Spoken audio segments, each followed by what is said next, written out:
Hi there, smart drivers. Talking to you today about highways, driving on highways, being safe, 2 techniques that you can put in place that will make you a significantly safer, smarter driver when on highways and driving at a higher rate of speed than obviously what you do in the city. We're talking about highways, driving on the highway, 2 to 3 second following distance, looking as far down the roadway as you can see, noticing anything different, out-of-state plates, camper trailers, boat trailers, those types of things. Large semi-trucks are going to go slower uphill, so know that, so you can get out and around them safely. Look for passing lanes down the roadway. If you get stuck behind a slow vehicle, stay out of the clusters on the highway to keep yourself safe when you're driving. Things to have a look at, both of these are down in the description. City driving tips and as well blocking an intersection. If you enter an intersection you can't clear on a driver's test, that is an automatic fail. And we had a conversation about this in one of the other live streams about New York City, that they want you to move into the intersection to do a left-hand turn. But the irony of that is in New York City, they also have don't block the box to try and reduce gridlock and traffic congestion in New York City. So it's those two things are kind of at odds with each other, that they do want you to move into the intersection to make a left-hand turn, but at one and the same time, they want to try and facilitate traffic flow by not having you block the box. So know that if you're in the intersection, the light turns red and you can't clear that intersection, that is an automatic fail on a driver's test. Faster speeds dictate that you need to have more following distance. You need to be looking farther down the road when you're driving. Look farther down the road, and are you touching the brake? As I was saying to Angie there, if you're touching the brake to prevent crashing into the car in front of you, you are following too close, and you need to manage that space in front of your vehicle better. So higher speeds dictate that you need more space in front, because you need space to work, right? You need space to shoulder check. You need space to look in your mirrors. You need space to look down the roadway and interpret the traffic patterns and the changing geography of the roadway, and to be able to read the traffic signs as you're going along the roadway. Highways have become safer because if you're running your GPS at the same time that you're driving along the highway, you can glance at your GPS. It will tell you what the signs are. And as well, you can see the changing landscape in the GPS, and you will be able to see whether the road goes to the right or whether the road goes to the left as you're driving along the highways. So you can use your GPS as well if you're driving on roadways that are unfamiliar. And for example, my friend Evan, who's driving from the Midwest out to see his brothers in Vancouver in Washington State there, you want to have the GPS running, and then that way you know which way the roadway is going. So your GPS in combination with cruise control is going to reduce distractions and give you more information about the roadway so that you can be more responsive, because you want to respond to changing traffic conditions. You don't want to be reactive. You don't want to get caught out at the last second. Stay out of the clusters. Drive in the spaces between the clusters of vehicles. For whatever reason, drivers drive in packs along the highways. They think it's NASCAR or Formula One for whatever reason, and they think that they're drafting behind other vehicles and saving fuel, and nothing could be farther from the truth. And in reality, it's compromising your safety. So drive in the spaces between other vehicles on the roadway. 3 to 5 second following distance is ideal for out on the highways. And again, we're not talking about freeways. We're not talking about motorways, which these are limited access highways. We are talking about rural 2-lane state roads. And these have conventional intersections. More than 40% of crashes happen at intersections. So you want to be locating intersections and identifying other traffic. If there are on-ramps and off-ramps, these are also intersections. So you want to be looking for those and locating traffic that's coming out onto the roadways and responding accordingly to that other traffic. Predicting road user behavior on and off ramps. Where are these? What signposts along the roadway, off ramps, on ramps, overpasses, all these are going to indicate that there is an intersection there. And even though, because it has a slip lane and they're accelerating, it still means that there are going to be cars that potentially could cross your path of travel. So you have to respond accordingly, either by slowing down and letting them merge out onto the roadway, or turn and get in front of you. Or you need, if it's a multi-lane roadway, then you need to get out into the other lane and create space between your vehicle and the other vehicle on the roadway. Speeders, okay, there are going to be people that want to speed, people that are going to tailgate, right? If it's a multi-lane road, move back over to the right lane if you're on a multi-lane highway and somebody is tailgating you. Tailgating you is Simply they're communicating to you that you're driving too slow, you're in their way, and they want you to get out of their way so that they can go faster. So simply move over to the other lane. If it's a 2-lane skinny and it's not multi-lane and there's a safe place for you to pull off the roadway and let them pass, then do that. Let them pass and get out and around you so that you don't get rear-ended, okay? Driving too slow.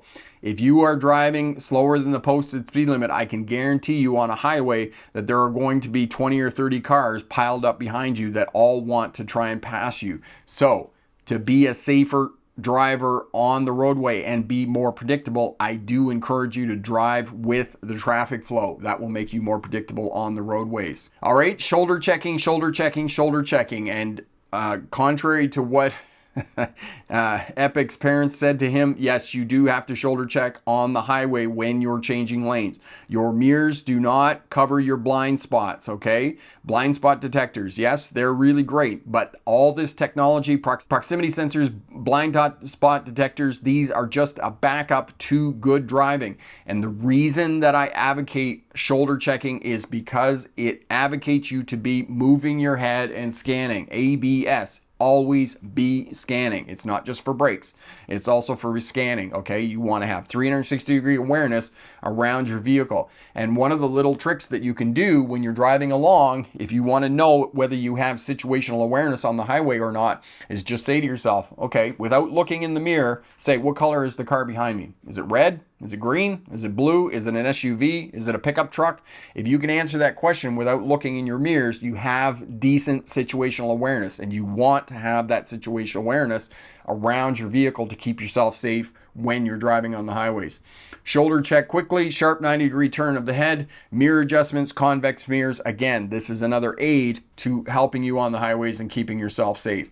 Cruise control, use cruise control. Most cruise control switches on your vehicle will have an on-off switch, they'll have a cancel switch, and they'll have a resume and a set. Is you get it up to 100 kilometers an hour and you hit the set button and it will set it at 100 kilometers an hour or 60 miles an hour. And then the resume, if you go through town and you hit the brake, the cruise control will automatically cancel. Then you can hit resume and the vehicle will take off and it will go back up to 60 kilometers an hour. Now, the set and the resume will also slow down the car 1 mile per hour every time you click it, or you click up the resume and you click it, it will go up 1 mile per hour every time you click it. So again, as I said, look at the video that Corey put up and then go out and practice using your cruise control. And you can even use it on a road that doesn't have too much traffic on it and those types of things. And you can practice using your cruise control and getting comfortable with it.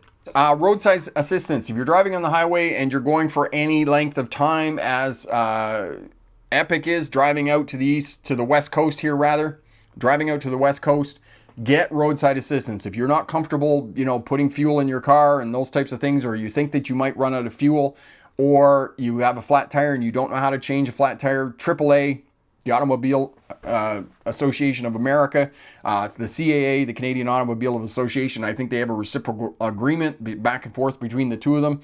They will give you a tow if your vehicle breaks down, or they will come out and put fuel in your car. They change the tire, those types of things. In addition to that, make sure that you have a cell phone cable in your vehicle. And lastly, the other thing that I would advocate you put in your vehicle is get yourself a cell phone holder. I held out for years on getting a holder for my cell phone, and I used to just put it on the seat or put it in the console beside me, especially if you're using it for GPS. Having a cell phone holder, you just put the phone in there, you can plug it in, and it's charged. And if you get into trouble or an emergency on the roadway, then you can use your phone, call for help. If your cell phone's not charged, it's pretty tough to call for help. So use that, and put the hood up on your vehicle if you're on the side of the road. That is the universal symbol to tell other traffic and road users that your vehicle is broken down. Merging correctly, continuity lines. Figure out what continuity lines are on the highway, the freeway, if there are merge lanes. And continuity lines are half as long, twice as wide as regular lines. And they tell you that the lane that you are in is either going to end or exit. And essentially what that means is that you were either in an acceleration lane getting out onto the highway, or you're in a deceleration lane, meaning you're getting off the highway and you're going to go out onto another highway or state road or into the city or those types of things. Continuity lines. If you see continuity lines, know that the lane that you are in is going to end or exit. Deceleration lanes, don't start slowing down out on the highway. Slow down, get completely into the deceleration lane and then slow down, okay? And again, here in the image, I know it's not very big, but you can see the continuity lines. Twice as wide and half as long as other road markings. Good luck on your driver's test, and remember, pick the best answer, not necessarily the right answer. First thing that I would suggest to you for driving on highways is learn how to use cruise control. I know that I have talked about this subject in the past, and the feedback that I get from many smart drivers is that they don't feel comfortable on cruise control, and that's simply because there's a transition from learning how to drive with your feet, right foot on the brake and accelerator, to using your hands and your fingers to push the buttons on the cruise control. And some of the cruise controls, depending on the make and model of your vehicle, are a little bit different, especially on the newer ones.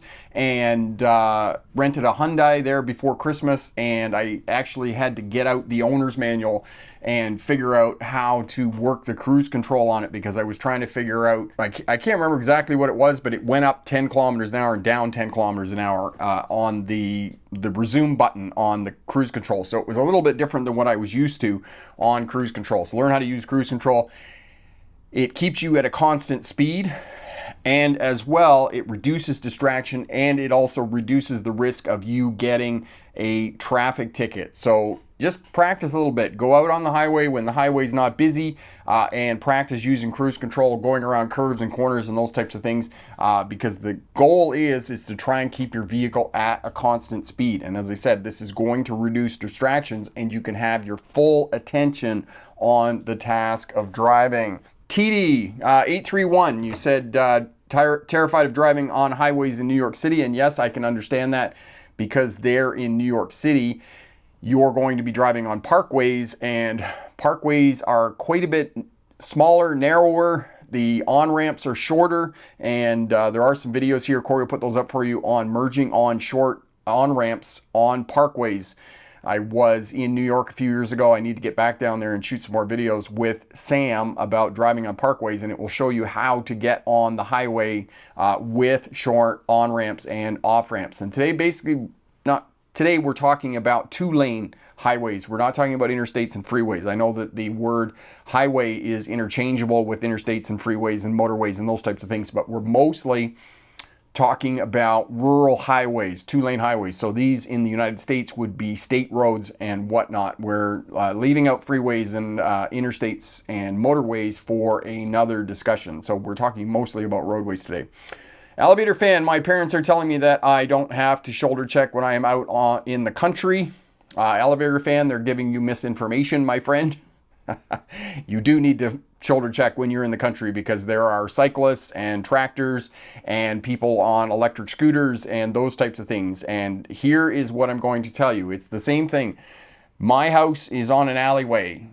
There's a gravel alleyway that runs between the two rows of houses here in the suburb where I live. 98 times out of 100 times, I back out of my driveway into the alleyway and there's nobody in the alleyway. 2% of the time, there's somebody in the alleyway.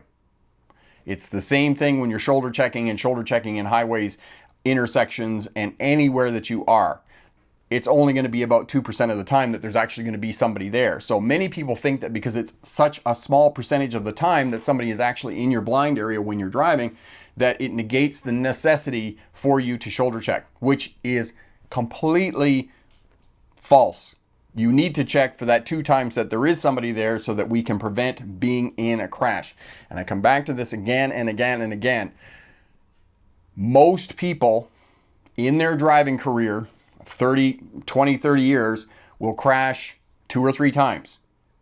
Therefore, you can go along for a very long period of time, 8, 10, 12 years, and think that what you're doing is good and it is right and it is preventing you from having a crash, when nothing could be farther from the truth. We get a driver's license, and unfortunately in many places it's hit it and quit it.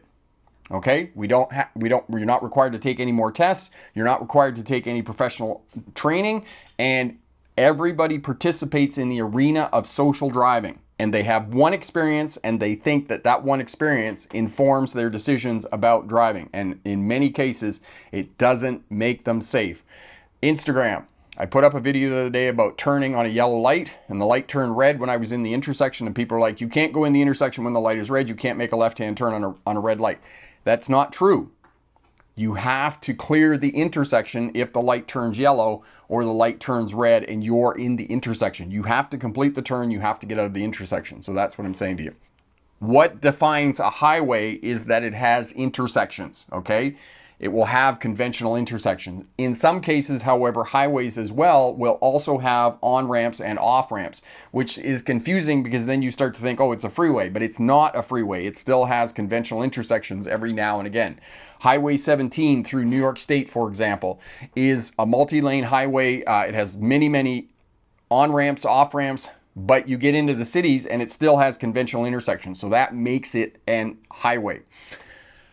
What Epic is saying is white signs, black backgrounds, black lettering, stay to the right unless passing. Okay, every state has one of those signs. Stay right unless passing. Same thing with regulatory signs, speed signs, and this applies to the city. If you're not passing, drive in the right lane so other traffic can get around, and it improves and increases traffic flow. This is what we're trying to do on our roadways. We're trying to balance traffic safety with traffic flow. How many cars per hour can we get down a section of roadway? That's what we're trying to do. Elevator, Angie, left lane is considered the passing lane. Is there a maximum speed for the left lane and a time limit for staying in the left lane? I ask because some people call it a travel lane or passing lane. Angie, it's a passing lane, okay? Treat it as a passing lane. Unfortunately, in North America, people and drivers believe that they can sit in that lane and camp out there. And it's not true. And I wish that we would adopt the culture from Europe, whereas if you're in the passing lane, you're passing. You're in that right lane, or in the left lane rather. If you're in the left lane, you're passing. Get out there, get past, get back into the right lane, and try not to hold up other traffic behind you. 3 to 4 second following distance, and you need to, the car in front of you that you're following passes a fixed object. As soon as they've passed that fixed object, you start counting 1 watermelon, 2 watermelons, 3 watermelons. When you go past that fixed object, you should be at 3 or 4 watermelons by the time you go past. And the reason that we measure following distance in time as opposed to space is because it's relative. In the city, for example, you're at 100 feet following distance if you're following at 3 or 4 seconds. Once you get out on the highway, that following distance now opens up to 200 feet if you're following at a 3 to 4 second distance, because your speed increases. As your speed increases, the time, the distance also increases between your vehicle and the vehicles in front of you. And look farther down the road, as far as you can look down the road to interpret traffic patterns and understand the actions of individual road users. So you're on the highway in the summertime, and this is what's going to happen with Elevator Fan when he's traveling out west from the Midwest in Indiana there. There's going to be heaps of construction along the highways, and you're going to need to be looking down the road. The other piece about this, and I was thinking about this today because we came into construction, I was driving out on the highway, driving northbound on Highway 97, and there's construction there. They're repaving the highway. It's super nice now that they have it repaved. And there was a bottleneck. They had merged the traffic from 2 lanes into 1 lane. Very nice. I was so happy to see that as soon as the merge sign came up, everybody started moving over into the other lane. There was none of this garbage zipper merging. That is the dumbest concept on the part of politicians I have ever understood. And if people believe that zipper merging is the panacea that is going to reduce congestion and improve traffic flow through construction zones, it's simply false. And the other thing, that you're endangering people because now you have no space around your vehicle. So do not zipper merge. As soon as the sign says to move over into their lane, get over, merge over into their lane, reclaim that space in front, and always have that space in front of your vehicle to keep yourself safe on the roadways. And you talk to any truck driver and anybody who drives a larger vehicle, they are going to tell you not to zipper merge. And in my mind, the only thing that I have seen that has come out of zipper merging is controversy on social media and road rage incidences, because people are like, oh, you should know how to do this. The unfortunate part about zipper merging is everybody has to do it or nobody has to do it. And in you know, in my mind, nobody knows how to do it. Nobody even knows really what it is. The number of social media posts I've seen where people are saying, oh, they're zipper merging, they're zipper merging. I'm like, they're not zipper merging. One person's just letting the other person over. That's not zipper merging. So don't do it. And it's interesting, that video that Corey put up there at the bottom of the comments, 5 defensive driving strategies to be a safer, smarter driver. Somebody left a comment the other day, and I need to respond to them and ask them why they think that you maintaining space in front holds up people behind you. That was the accusation that they made, that I was inconsiderate to other people because I was keeping space in front of my vehicle, and it was inconsiderate to people who were behind me, which I just cannot conceptualize. I cannot get my head around that approach to defensive driving. So that's what happened the other day. I'm going to need to get some clarification about that. 831, they call it the fast lane in New York City. Yes, they call it the fast lane. In trucking, when there's 3 lanes on a highway, they call it the slow lane, or the bumper lane. They call it the through lane, and then it's the big dollar lane, because in a big truck or a bus, you're not supposed to be out in that third lane.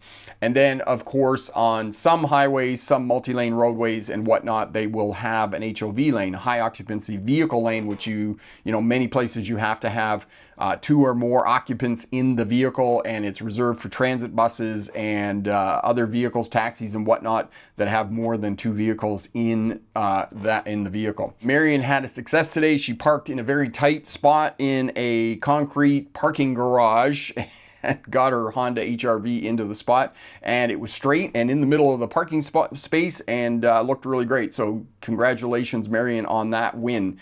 And if you have any wins passing your driver's test, you know, parallel parking successfully 3 times, driving down the highway, getting out on the highway and driving at high speeds and being comfortable driving the car, you know, share your wins with us. We want to hear about your wins so that we can cheer you on, applaud your success and your determination becoming a safer, smarter driver and getting ready for your driver's license. I love to hear that stuff. I love getting up in the morning and looking at the comments, and people come back and they say, you know, I passed my driver's test yesterday, and it was your videos and information was helpful. So yes, definitely. Really, really love that kind of stuff. It just fills my bucket, so to speak. Fills my bucket.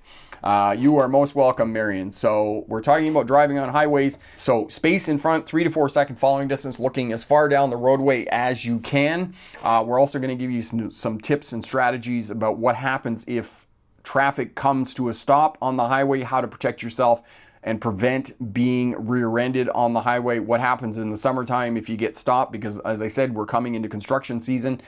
Looking for out-of-state plates, campers, boat trailers, those types of things. Anything that is out of the ordinary, anything that could be unpredictable on the roadways. Look for vehicles parked along the highways, interstates, freeways. If you're on a multi-lane road, I cannot stress this enough. If there is a vehicle pulled over on the side of the road, and you can get over into the left-hand lane, get over into the left-hand lane. Create as much space between you and that vehicle on the side of the road as you can to keep yourself safe.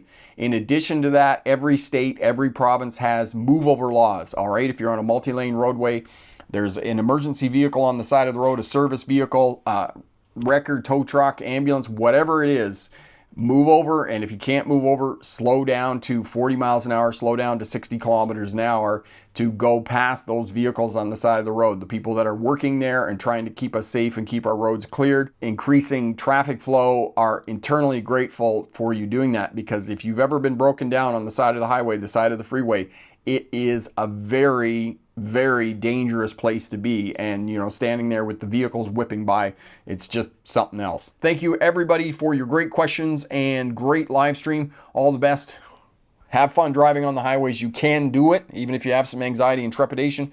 Put these skills and techniques in place to be safe on the highways. All the best, and remember, pick the best answer, not necessarily the right answer. Have a great night. Bye now.